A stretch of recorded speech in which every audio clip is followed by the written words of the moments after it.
चतुर्थः पाठः हास्ययोगः। रमूजी टूचका।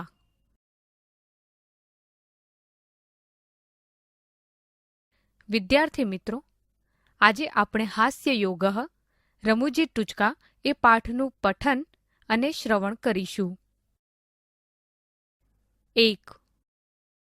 आपणिकः ग्राहकं प्रति एतत् यन्त्रं क्रीणातु क्रयणयोग्यम् अस्ति.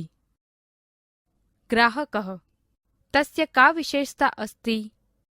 आपणिकः एतत् यन्त्रं भवतः 50% कार्यभारम् अल्पं करिष्यति. ग्राहकः तर्हि कृपया 2 यन्त्रे ददातु.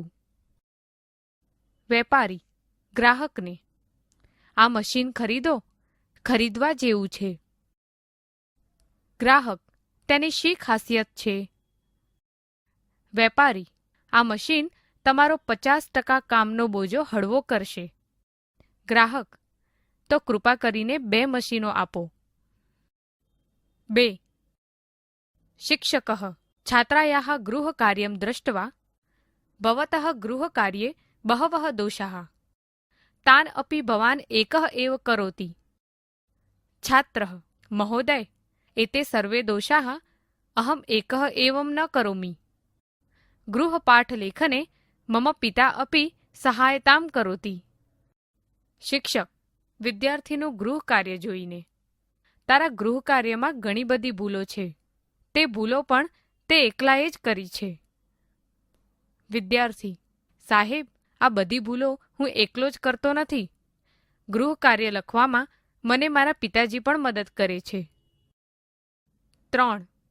ગૃહસ્વામી અતિથિ પ્રતિ ભવાન આગચ્છતુ શ્વાનભયં ન અનુભવતુ.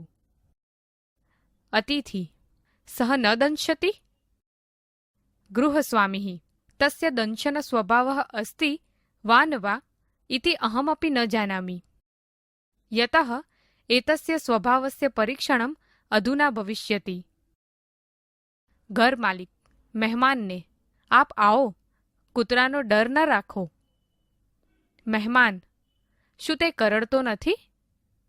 ઘર માલિક તેનો કરડવાનો સ્વભાવ છે કે નહીં એ તો હું પણ જાણતો નથી, કારણ કે તેના સ્વભાવની કસોટી હવે થશે. એકદા ચોરદ્વયં વિત્તકોશે લુંઠનમ કરોતિ બહૂની રૂપ્યકાણિ પ્રાપ્નોતિ. ગૃહમ આગત્ય વાર્તાલાપમ કરોતિ. પ્રથમઃ ચોરઃ કિયત ધનમ પ્રાપ્તમ તસ્ય જ્ઞાનાર્થમ ધનગણનામ કરોમિ. દ્વિતીયઃ ચોરઃ વ્યર્થશ્રમં મા કરોતુ શ્વઃ વર્તમાનપત્રે વાર્તામ આગમિષ્યતિ એવ તતઃ ગણનાજ્ઞાનમ ભવિષ્યતિ. એકવાર 2 ચોરો બેંક લૂંટે છે, ઘણા બધા રૂપિયા મેળવે છે. તેઓ ઘરે આવીને વાતચીત કરે છે. પહેલો ચોર કેટલા પૈસા મળ્યા તે જાણવા માટે પૈસાની ગણતરી કરું છું. બીજો ચોર ખોટી મહેનત ન કરો, આવતીકાલે છાપામાં સમાચાર આવશે જ, તેથી ગણતરીની જાણ થઈ જશે. વૃદ્ધઃ શંભુનાથઃ મમ પત્ની મમ ભોજનસ્ય પશ્ચાત એવ ભોજનમ કરોતિ. રમાનાથઃ ભવાન ભાર્યયા સહ ભોજનમ ન કરોતિ વા? શંભુનાથઃ તથા કિમપી નાસ્તિ. મમ ભોજનસ્ય પશ્ચાત સા ભોજનમ કરોતિ તસ્ય કારણમ અસ્તિ યતઃ આવયોઃ એકા એવ કૃત્રિમ દંતાવલી અસ્તિ.